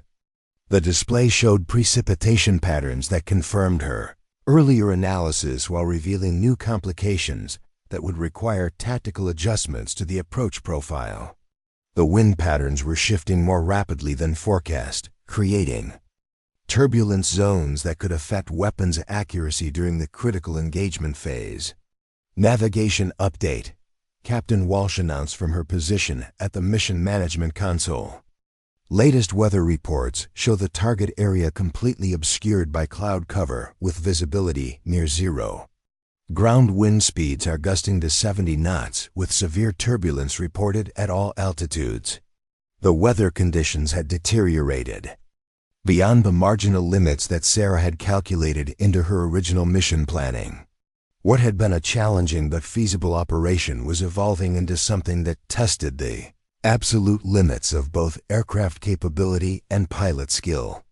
Success would require not just technical proficiency, but the kind of tactical judgment that came from years of experience in similar conditions. Major Bradley's voice carried new tension as he reviewed the updated mission parameters. Sarah, these conditions are beyond anything I've operated in previously. I need your guidance on weather recognition and approach techniques that aren't covered in standard procedures. The request formalized what had been implicit throughout their preparation: Sarah's role as the tactical expert for aspects of the mission that exceeded conventional training and experience. Her response would need to balance honest assessment of the risks with practical guidance for executing an operation that 43 lives depended on completing successfully. Tom, the conditions are severe but manageable if we adapt our techniques to work with the weather instead of fighting it, Sarah replied, calling up terrain and weather displays that illustrated the approach she had developed. Mountain flying in storm conditions requires understanding how terrain creates predictable wind patterns that experienced pilots can exploit rather than merely endure. Staff Sergeant Torres activated the weapon systems and began the lengthy process of calibrating targeting sensors for the precision engagement that would be required over the target area. Ma'am, the targeting computer is showing significant atmospheric interference from the storm system. Visual target identification will be nearly impossible, and infrared sensors will be operating at reduced effectiveness. The weapons engagement challenges added another layer of complexity to an operation that was already pushing every system to its operational limits. Sarah would need to coordinate target identification, weapons employment, and aircraft positioning while providing tactical guidance to Bradley, who would be flying the aircraft through terrain and weather conditions that demanded constant attention. To altitude, airspeed, and navigation references. As Iron Thunder 2 established cruise flight toward the mountains of Afghanistan, Sarah Rodriguez understood that the next 90 minutes would test everything she had learned about combat aviation. During 15 years of military service, the mission would validate or disprove her belief that tactical judgment and operational experience could overcome the systematic thinking that valued procedural compliance over adaptive leadership, the aircraft flew steadily through the darkness toward a destination where 43 special operations personnel waited for air support that would either save their lives or become another example of how good intentions and advanced technology could fail when faced with the unforgiving realities of combat in challenging conditions.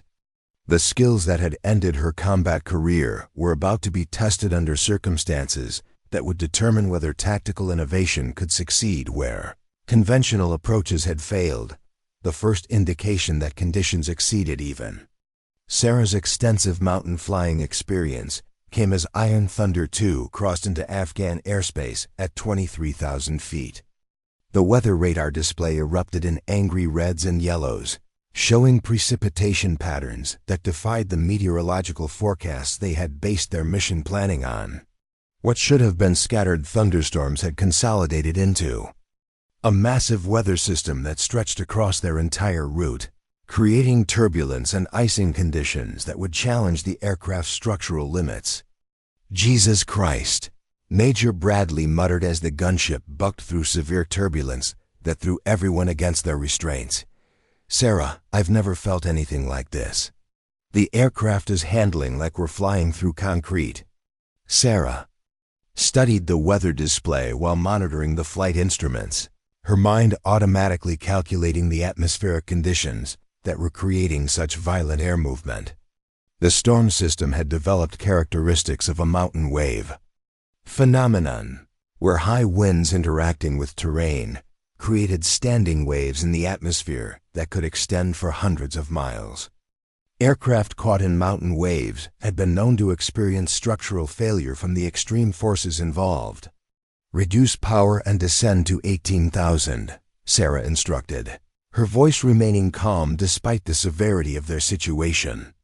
We need to get below the worst of the mountain wave activity before it tears the aircraft apart. Technical Sergeant Santos monitored the engine parameters with growing concern as the turbulence created power fluctuations that stressed the AC-130s. 4 turboprop engines beyond their normal operating limits. Ma'am, engine temperatures are spiking with each turbulence encounter. Number 3 is showing intermittent oil pressure warnings, and all engines are operating at maximum stress levels. The aircraft's structural integrity was being tested in ways that peacetime training had never approached. Sarah could feel the airframe flexing under forces that created groaning sounds from the fuselage and wings, metal stressed beyond design. Parameters by atmospheric conditions that exceeded the worst-case scenarios used in aircraft certification.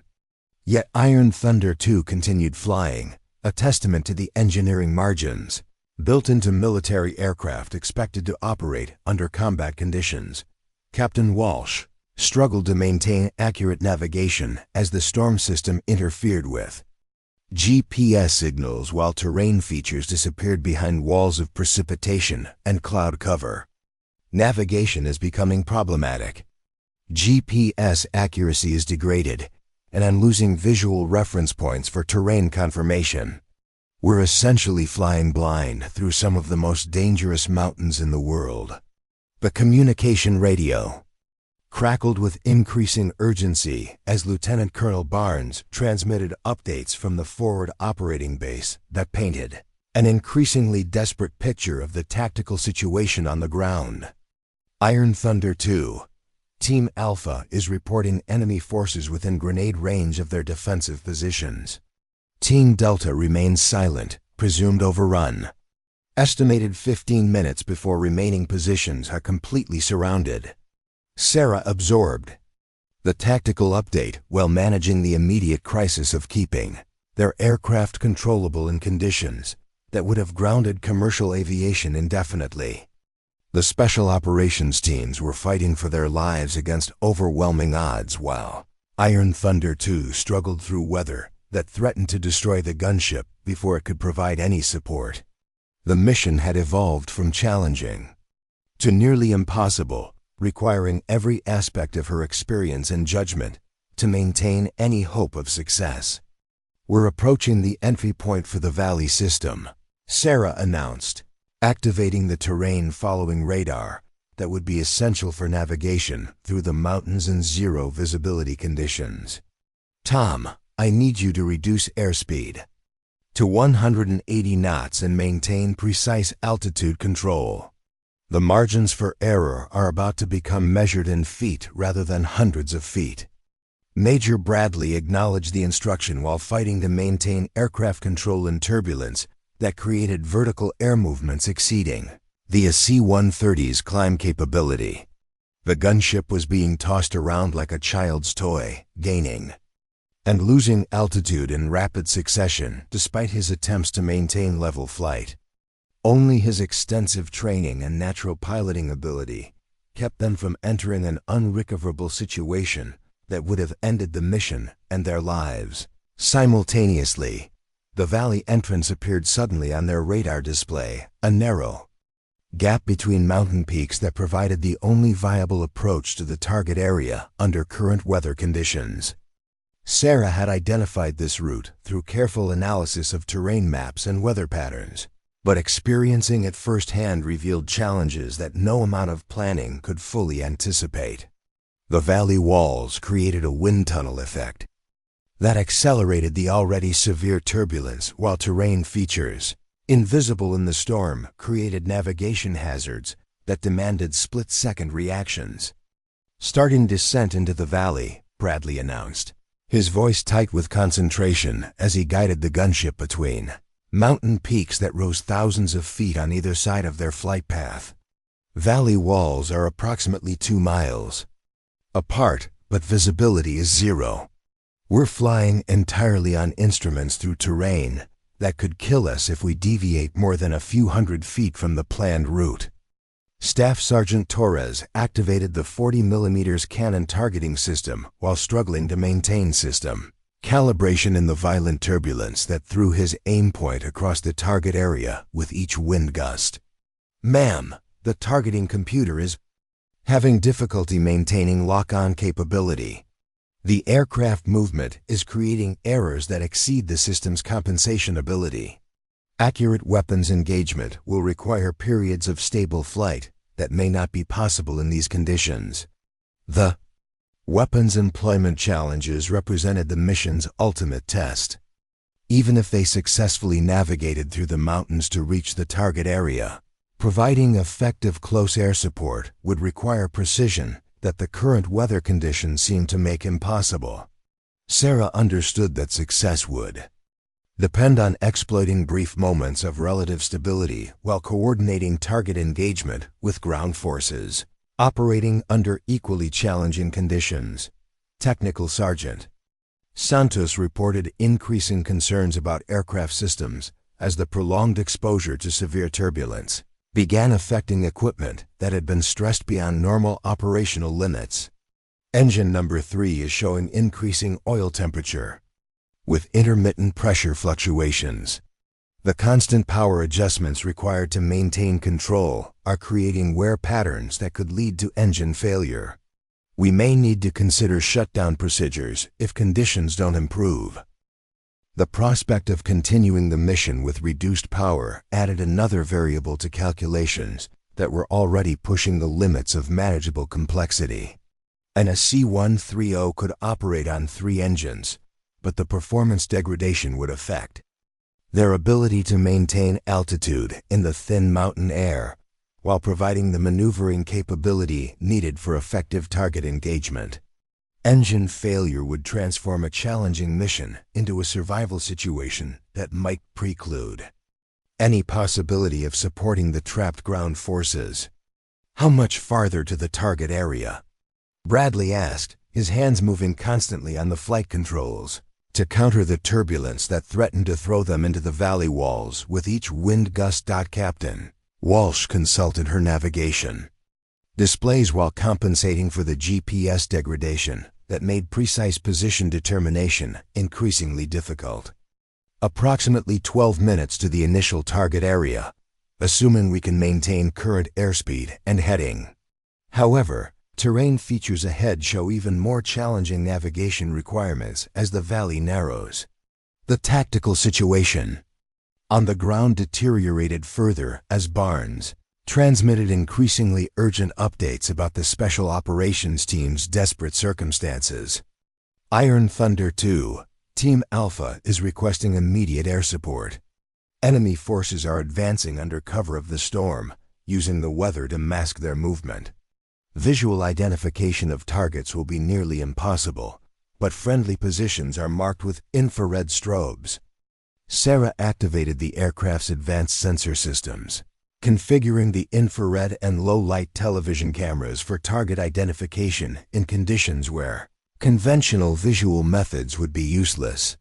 The storm created interference patterns that reduced sensor effectiveness while enemy and friendly forces operated in such close proximity that target discrimination required careful analysis of every potential engagement.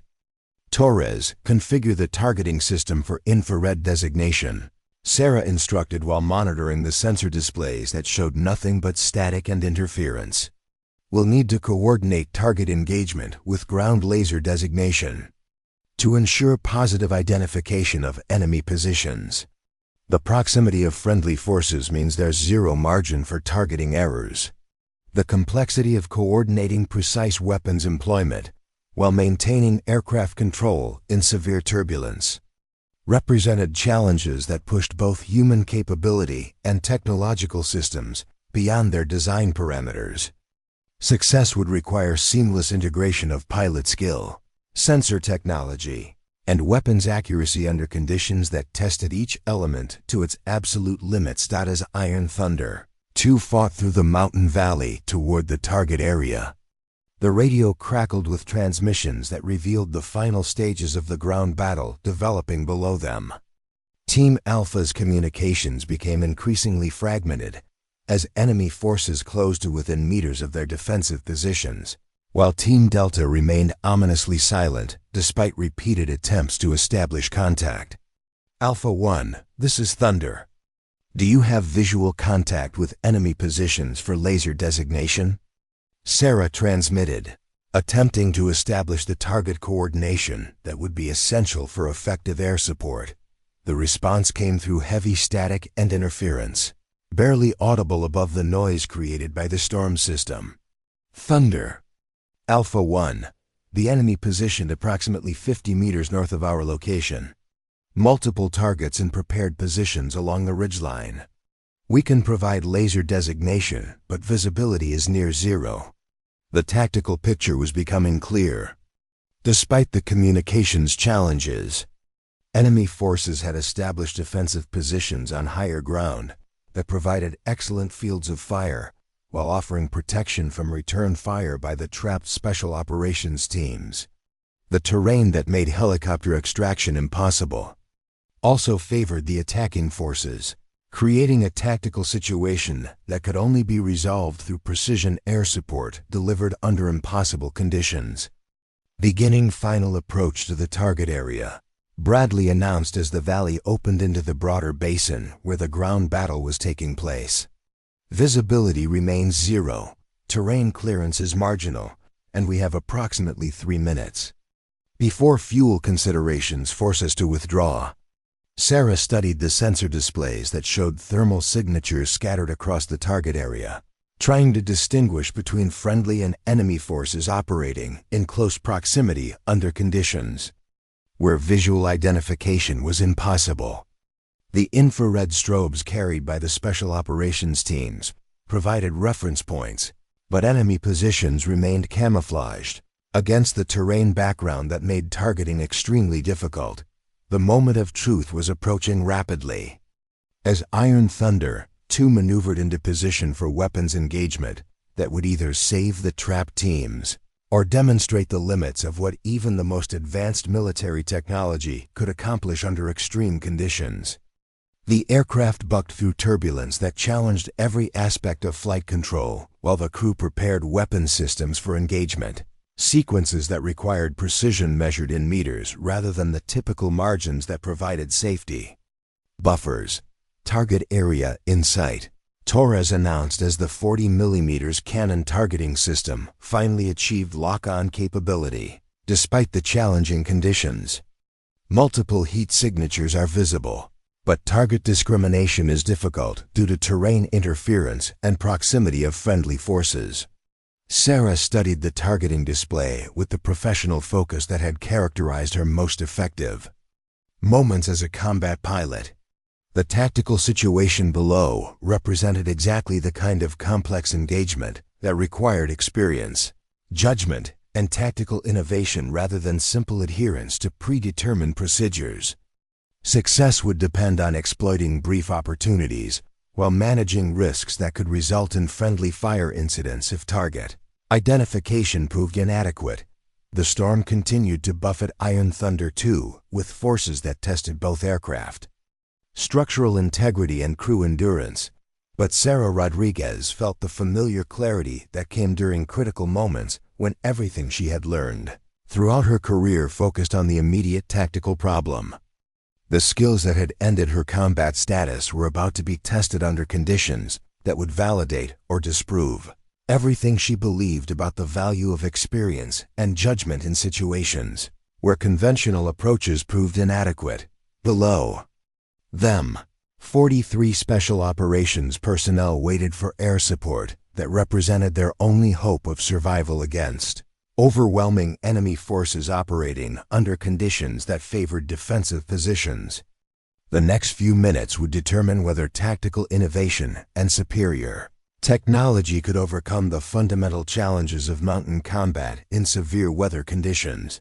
The first laser designation appeared on Iron Thunder II's targeting display as a brilliant green dot piercing through the storm-induced interference, marking an enemy position barely 60 meters from the trapped Special Operations team.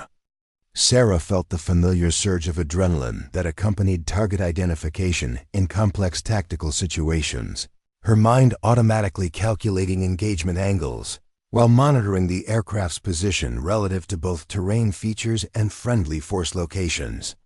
Torres, confirm positive identification on designated targets, Sarah commanded, her voice carrying the calm authority that had characterized her most effective moments as a combat leader. Range to target, bearing, and elevation relative to friendly positions. Staff Sergeant Torres worked rapidly with the targeting computer despite the turbulence that continued to throw his aim point across the display with each violent wind gust. Positive ID on laser designation. Target bearing 047 degrees, range 2,300 meters, elevation approximately 40 feet above friendly positions on the northern ridgeline. The tactical geometry was brutally clear. Enemy forces had established firing positions on higher ground that provided excellent fields of fire while offering protection from return fire by the Special Operations teams trapped in the valley below. The terrain features that made helicopter extraction impossible also favored the attacking forces, creating overlapping fields of fire that could devastate any attempt to move from the defensive positions. Major Bradley fought to maintain aircraft control as Iron Thunder II established its attack orbit in conditions that challenged every aspect of flight safety. The gunship was being hammered by turbulence that created vertical air movements, exceeding the aircraft's climb capability, while wind shear conditions threatened to throw them into the valley walls with each course correction. Only his exceptional piloting skill and the AC-130's robust construction kept them controllable in atmospheric conditions that would have destroyed lighter aircraft.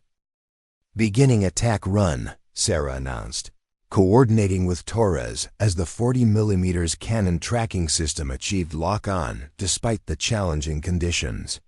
Torres, I need immediate target engagement on the laser designation.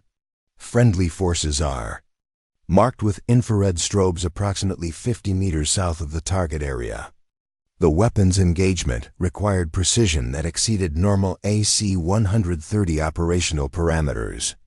Standard close air support missions maintained safety distances measured in hundreds of meters between friendly forces and target areas, but the tactical situation below demanded weapons employment with margins for error measured in single digits. One targeting mistake could result in friendly fire casualties that would transform rescue into catastrophe. Technical. Sergeant Santos monitored the aircraft systems with growing concern as the prolonged exposure to severe turbulence created stress patterns that threatened multiple critical components. Engine number 3 is showing increasing irregularities. Oil pressure is fluctuating between normal and critically low levels. We may be looking at imminent engine failure if we continue operations in these conditions. Alpha 1, this is Thunder, Sarah transmitted to the ground forces below. Beginning immediate fire support. Maintain current positions and ensure all personnel are marked with infrared identification. Danger close engagement commencing. The response came through heavy static that reflected both the communications, interference created by the storm, and the stress evident in the ground force. Commander's voice. Thunder, Alpha 1 copies. Enemy forces are advancing under direct fire. We have multiple casualties and ammunition is nearly exhausted. This is our last chance. Staff Sergeant Torres activated the 40mm cannon system with mechanical precision. Despite the aircraft movement that challenged every aspect of accurate target engagement, the first rounds impacted along the northern ridgeline in brilliant flashes that briefly illuminated the terrain through the storm, revealing enemy positions that had been invisible to conventional surveillance methods. The effects were immediate and devastating as accurate fire disrupted the coordinated attack that had been closing on the trapped teams. Direct hits on designated targets, Torres reported with professional satisfaction. Multiple secondary explosions suggest ammunition storage areas were struck. Enemy fire from the northern positions has ceased. But the tactical situation revealed itself to be far more complex than initial intelligence had suggested. Sarah studied the thermal imaging display as new heat signatures appeared along different ridgelines, indicating that enemy forces had prepared an elaborate network of positions designed to survive air attack and continue their assault through coordinated movement between prepared positions. New laser designation from Alpha 1, Torres announced as another brilliant green dot appeared on the targeting display. Enemy position bearing 128 degrees, range 1,900 meters. This target is extremely close to friendly positions. Sarah evaluated the tactical geometry with the professional judgment that had defined her career, recognizing a targeting situation that required the highest levels of weapons accuracy under conditions where conventional safety margins were impossible to maintain. The enemy position was located less than 30 meters from the infrared strobes marking friendly force locations, creating an engagement scenario that demanded perfect coordination between air and ground elements. Torres, configure for precision engagement, Sarah instructed while monitoring the aircraft's position relative to terrain features that could affect weapons trajectory. Single round engagement, maximum accuracy. Friendly forces are marked with strobes bearing 135 degrees from target location. The 40mm cannon system required careful adjustment to compensate for the aircraft movement created by severe turbulence while maintaining accuracy sufficient for engagement at extremely close range to friendly forces. Torres worked with practiced efficiency despite conditions that challenged every aspect of weapons employment. His experience with precision fire support proving invaluable under circumstances that exceeded normal training parameters. Engaging designated target, Torres announced as the cannon fired a single round that traced through the storm toward the enemy position with ballistic precision. The impact created a brilliant flash that briefly revealed the tactical situation below, showing enemy forces scattered along multiple ridgelines while the special operations teams maintained defensive positions in the valley center. What happened next would define Sarah Rodriguez's legacy in military aviation forever. Multiple new targets appearing on thermal imaging, Torres reported as his sensors detected additional heat signatures moving through the terrain below. Enemy forces appear to be regrouping for coordinated assault from all directions. This is a much larger force than intelligence indicated. The true scope of the enemy presence became clear as thermal sensors revealed dozens of positions that had remained hidden during the initial engagement. The special operations teams weren't facing a limited patrol or small unit, but a substantial force that had been waiting in prepared positions for exactly this kind of operation.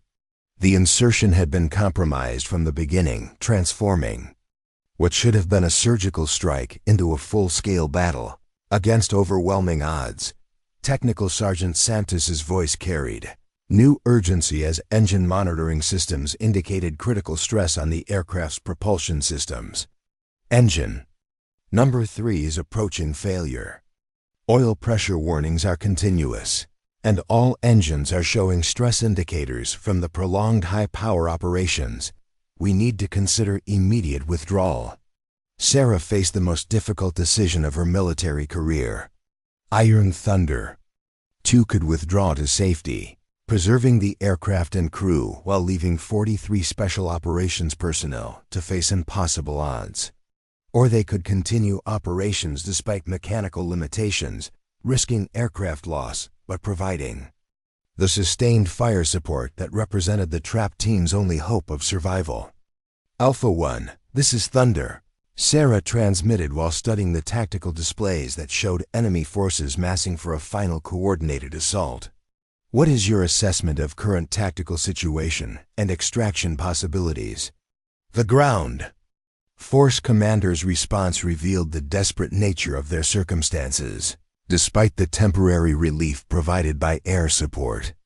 Thunder were completely surrounded by enemy forces that significantly outnumber initial intelligence estimates. Weather conditions prevent helicopter extraction, and we're down to less than 10 minutes of ammunition.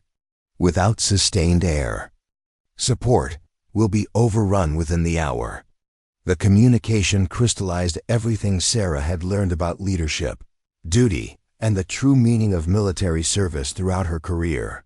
43 of America's most elite warriors faced annihilation because conventional approaches had proven inadequate for the tactical reality they encountered. Success would require exactly the kind of tactical innovation and calculated risk-taking that had ended her combat career. Sarah made her decision with the clarity that comes during moments when everything else falls away except the essential truth of what must be done. Tom, I'm taking control of the aircraft, she announced with calm authority that silenced the cockpit. Santos, give me everything the engines have left. Walsh, plot a flight pattern that maximizes our time over target. Torres, prepare for sustained engagement against multiple targets. Major Bradley understood immediately what Sarah was proposing.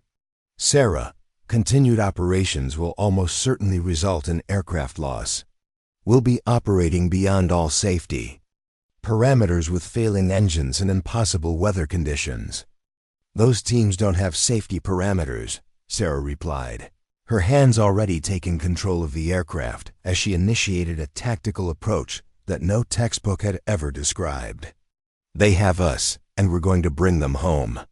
What followed was a masterclass in combat aviation that redefined what was possible when exceptional skill met absolute determination.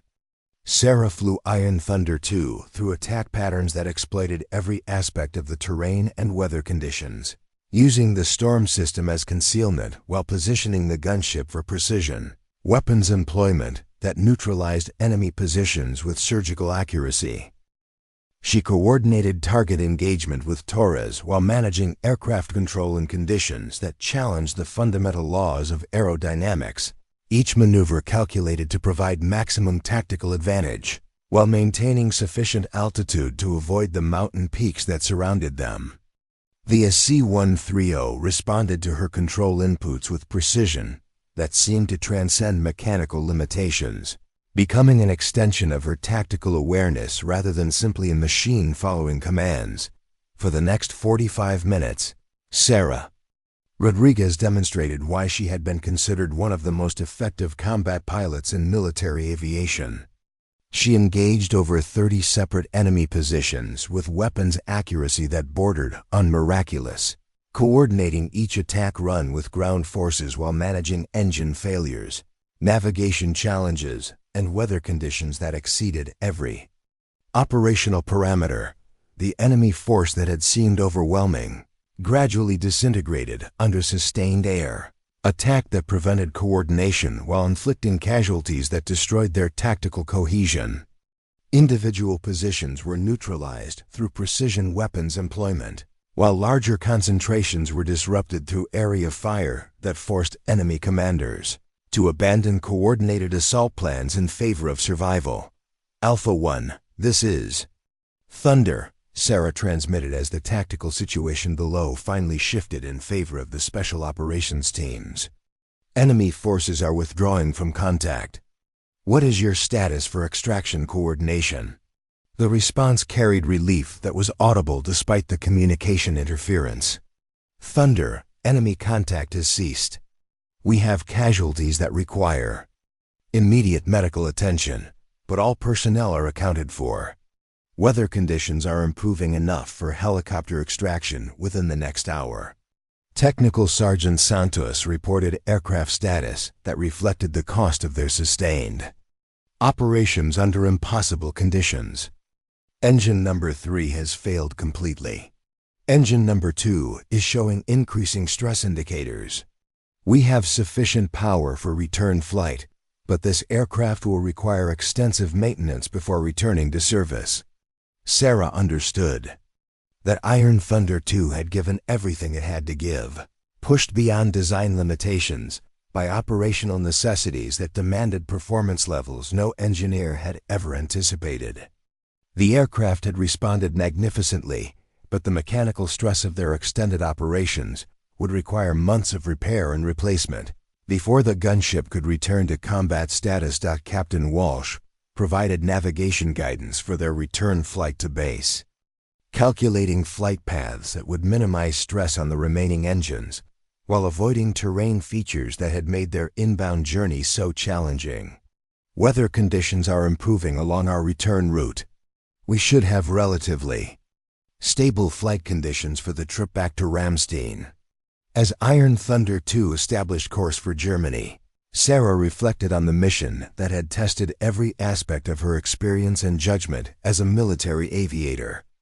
They had succeeded in ways that conventional tactical thinking suggested were impossible, proving that superior technology combined with exceptional skill could overcome seemingly insurmountable challenges when lives depended on extraordinary performance. The rescue helicopters arrived exactly as forecast, extracting the special operations teams under improving weather conditions that made the earlier crisis seem almost surreal. All 43 personnel returned safely to forward operating bases, where medical treatment and debriefing would help them process their experience of being rescued from circumstances that should have been fatal. Iron Thunder 2 landed at Ramstein Air Base 6 hours after takeoff, its battle-damaged systems and stressed engines, testament to operations that had pushed both machine and crew beyond their normal limits. The aircraft would require extensive repairs, but it had accomplished its mission under conditions that proved the value of tactical innovation when conventional approaches proved inadequate. Sarah Rodriguez climbed down from the gunship for the last time, knowing that her combat career had ended not with administrative punishment, but with the kind of mission that validated everything she believed about the relationship between duty, skill, and the courage to make difficult decisions when lives hung in the balance. 3 months later, Sarah stood before a gathering of senior military officials as General Hayes presented her with the Distinguished Flying Cross, the military's highest award for extraordinary achievement in aerial combat. The citation read in part, Captain Rodriguez demonstrated exceptional skill and courage under impossible conditions, saving 43 lives through tactical innovation that redefined the possibilities of close air support operations. But for Sarah, the real validation wasn't the medal or the recognition. It was the knowledge that when the system failed and conventional approaches proved inadequate, Individual judgment and tactical expertise could still make the difference between mission success and catastrophic failure. She had been cut from combat duty for making unauthorized decisions in critical situations. In the end, those same qualities had enabled her to achieve what authorized procedures could never have accomplished. Sometimes the most important missions were the ones that couldn't be planned in committee rooms or approved through normal channels. They could only be executed by individuals with the courage to act when action was needed most. The woman who had once been dismissed as unsuitable for combat operations had proven that the most suitable personnel were often those willing to exceed the limitations that others accepted as absolute.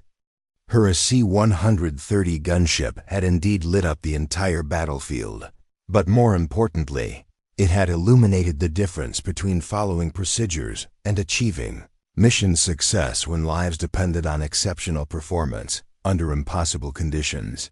Up next, you've got 2 more standout stories right on your screen. If this one hits the mark, you won't want to pass these up. Just click and check them out. And don't forget to subscribe and turn on the notification bell so you don't miss any upload from us.